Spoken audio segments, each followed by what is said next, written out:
আসসালামু আলাইকুম। ক্রিকেট বিশ্বে নতুন এক ধরনের ডেলিভারি আবিষ্কৃত হয়েছে, যে ডেলিভারির নাম দ্য মুন বল ডেলিভারি, এবং এই ডেলিভারির আবিষ্কারক হচ্ছেন English pacer Sam current. Exactly the moon ball delivery, ঠিক এই মুহূর্তে পর্দায় আপনারা দেখতে পাচ্ছেন দ্য মুন বল ডেলিভারিগুলো কেমন। স্কটল্যান্ডের এগেনস্টে তিনি আজকেই মুন বল ডেলিভারি করেছেন অনেকগুলো। এটা মূলত তিনি স্টার্ট করেছিলেন গত দ্য 100-এর সময়। এরপর ইন্টারন্যাশনাল ক্রিকেটে আমরা দেখেছি তাকে এই ধরনের বল করে প্রথম নিশাঙ্কাকে তিনি আউট করেছেন। আমরা বিগ ব্যাশও স্যাম কারেনকে দেখেছি এরকম মুন বল ডেলিভারি করতে।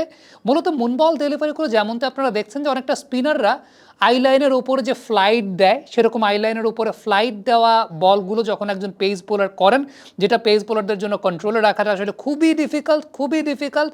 তারপরও স্যাম কারেন নিজেকে ওই জায়গাটায় আত্মস্থ করেছেন বা নিজেকে ওই জায়গাটায় অভ্যস্ত করেছেন, তিনি মুন বল ডেলিভারি করতে পারেন। এবং স্যাম কারেন একটা ইন্টারভিউ দিয়েছেন এই মুন বল ডেলিভারি সম্পর্কে, যেখানে তিনি বলেছেন নর্মালি তার বলের স্টক পেস সর্বোচ্চ সেটা আমরা 130-135 কিলোমিটার প্রতি ঘন্টায় দেখি। মুন বল ডেলিভারিগুলো আসলে 75 কিলোমিটার প্রতি ঘন্টায় অন অ্যান অ্যাভারেজ। সর্বোচ্চ যে মুন বল ডেলিভারিটা তিনি করেছেন সেটা ছিল 79 কিলোমিটার প্রতি ঘন্টায়। অর্থাৎ আপনি যদি স্যাম কারেনের পেসের সঙ্গে তার এই মুন বল ডেলিভারির পার্থক্য, স্পিডের পার্থক্য খুঁজে পেতে চান, তাহলে সেটা প্রায় 50 কিলোমিটার প্রতি ঘন্টায়। এছাড়াও তিনি মেনশন করেছেন নর্মাল যে তার স্লোয়ার ডেলিভারিগুলো, সেগুলো 10 থেকে 15 কিলোমিটারের ডিফারেন্সে থাকে তার পেস ডেলিভারির চাইতে। মানে 110, 115, 120 এরকম থাকে তার নর্মাল স্লোয়ার ডেলিভারির পেস, যেটা তার নর্মাল স্টক পেসের বলগুলো 130-35 কিলোমিটার প্রতি ঘন্টায়। কিন্তু দ্য মুন বল ডেলিভারিগুলো মূলত 75 থেকে 80 কিলোমিটার প্রতি ঘন্টার মধ্যে।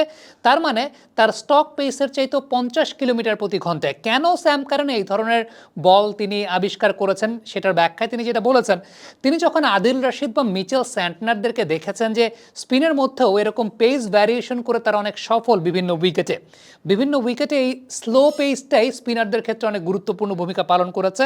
যেই কারণে তিনি পেসারদের জন্য এই টাইপের এক ধরনের বল, যেগুলো আসলে স্পিনাররা ব্যাটসম্যানের আইলাইনের ওপরে ফ্লাইট দিয়ে যেই ধরনের বল করেন, ওই ধরনের বল যদি পেস বোলাররা করতেন তাহলে যেরকম হতো সেরকমই হওয়াচ্ছেন এই মুহূর্তে স্যাম কারেন।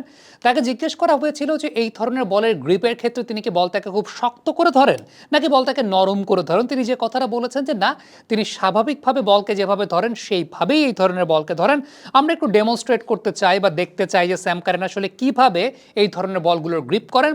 খেয়াল করে দেখবেন একদম স্ট্রেইট সিমেই তিনি বলটাকে রাখেন। তো এই ধরনের মুন বল ডেলিভারির সময় স্যাম কারেনের গ্রিপিংটা কেমন থাকে আসলে মূলত আমরা যদি একটু লক্ষ্য করে দেখি একদম ক্লোজ ভিউতে, তাহলে যে বিষয়টা দেখা যাচ্ছে যে ইনিশিয়ালি দেখে মনে হয় যে ইন্ডেক্স ফিঙ্গার এবং মিডল ফিঙ্গার দুটি সিমের উপরে আছে, কিন্তু একদম রিলিজিং পয়েন্টটাতে বা ডেলিভারি যখন করছেন ওই সময়টাতে আমরা লাস্ট মোমেন্টে যদি দেখি তাহলে খেয়াল করলে দেখা যাবে তার ইন্ডেক্স ফিঙ্গারটা সিমের চাইতে খানিকটা বাইরে, এবং অন্যদিকে আপনি তার মিডল ফিঙ্গারটা সিমের উপরে, এবং থাম দিয়ে এক ধরনের প্রেশার ক্রিয়েট করা আছে, এবং রিলিজ যে সময়টা করছে অনেকটাই বাহাতি অর্থোডক্স স্পিনারদের যে of cutter kind of delivery আছে, সেই অফ কাটার কাইন্ড অফ ডেলিভারিতে থাম এবং মিডল ফিঙ্গার এই দুটোর উপর জোর দিয়েই পরবর্তী সময়ে ওই ফ্লাইটটা কিন্তু জেনারেট করা হয়, যেটা নর্মালি একজন লেফট আর্ম অর্থোডক্স স্পিনার করে থাকেন।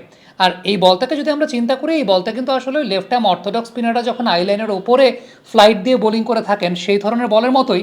এটাই জাস্ট পেস বোলার যদি করেন তাহলে কীরকম হতে পারে সেটার একটা ডেমনস্ট্রেশন। স্পিনারদের যেই বলগুলো অনেক বেশি মাত্রায় ফ্লাইট জেনারেট করে ব্যাটসম্যানের আইলাইনের ওপরে দিয়ে তারপর সে বলটা নিচের দিকে নামে, এবং আমরা যেমনটা দেখতে পাই সেটা হচ্ছে বল যখন সিমে পিচ করে, যে সময় এইভাবে পড়ার পর বলটা যখন সিমে পিচ করে তারপরে কিন্তু বলের এক ধরনের আনইভেন আচরণ পাওয়া যায়। এবং একটা বল তো আমার মনে আছে এরকম দেখেছিলাম দ্য 100-এই খুব সম্ভবত, যেখানে বলটা পড়ে আসলে ঠিক মতো বাউন্সও করে নাই, মানে ঠিক মতো ইভেন বাউন্সেই ব্যাটসম্যান পর্যন্ত আসে নাই, ব্যাটসম্যান সেখানে পুরোপুরি ডিসিভড হয়েছেন।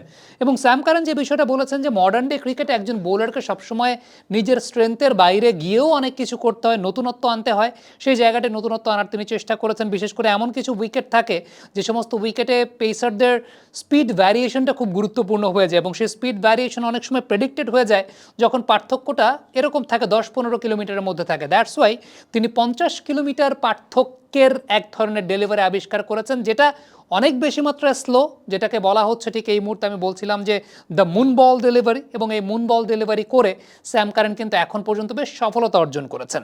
তরুণ ক্রিকেটার যারা আছেন, আপনারাও কি এরকম মুন বল ডেলিভারি ট্রাই করবেন কিনা? আমরা তো একটা ডেমনস্ট্রেশন আপনাদেরকে দেখালাম যে আসলে তিনি এইভাবে মুন বল ডেলিভারি করেন। আপনি আপনার মতো কোনো মুন বল ডেলিভারি আবিষ্কার করতে চান কিনা, করতে চান কিনা, করলে সেটা কেমন হবে আমাদেরকে অবশ্যই ভিডিও করে পাঠাতে পারেন অনফিল্ডার ইনবক্সে। আমরা চেষ্টা করবো যে আপনাদের মুন বল ডেলিভারিগুলোকে সবার সামনে তুলে ধরার জন্য। থ্যাংক ইউ সো মাচ আমাদের সঙ্গে এতক্ষণ থাকার জন্য।